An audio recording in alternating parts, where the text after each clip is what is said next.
Hey, what's going on YouTube? Just another quick video. Today we're going to be going over this Roku app. If you have a Roku device or a Roku TV, this application is a must-have, and I'm going to show you why today. Let's get right into the app. Here on the main page, you will see the Roku channel. This is the same Roku channel that is on your Roku device now. You can click on any of this content here and watch it on the go. You can watch this content on your cell phone. Pretty cool. You can also click on it and it'll give you an option to display it on your TV. If you take a look at the bottom navigation bar, you will see Roku channel, and right next to the Roku channel, you will see channels. Here in this screen, you will see My Channels, and if you click on any of these channels, it will be displayed on your Roku device. So we're going to click on Pluto TV,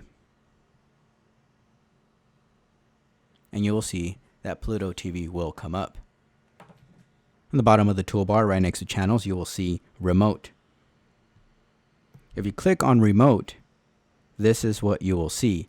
Now this comes in very handy when you lose your Roku remote.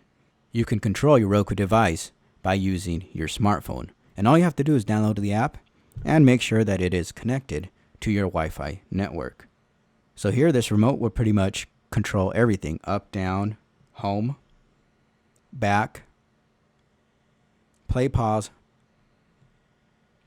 Now, another cool feature this has is if you have your significant other or a child in the bedroom and you're just trying to let them sleep, you can connect your headphones to your headphone jack on your smartphone and listen to whatever is playing on your TV. Very cool function. Right next to remote, you will see Photos. You can broadcast your music, photos, and videos using this app to your TV. A very cool function. And the last function is search. You can go click on search and enter a movie or TV show and your results would appear. Let me know in the comments below if you use this application when you lose your remote like I do. Thanks for watching. If you like this video, please hit that like button. It really helps with the YouTube algorithm, and consider subscribing. Thanks for watching. I'll catch you guys next time.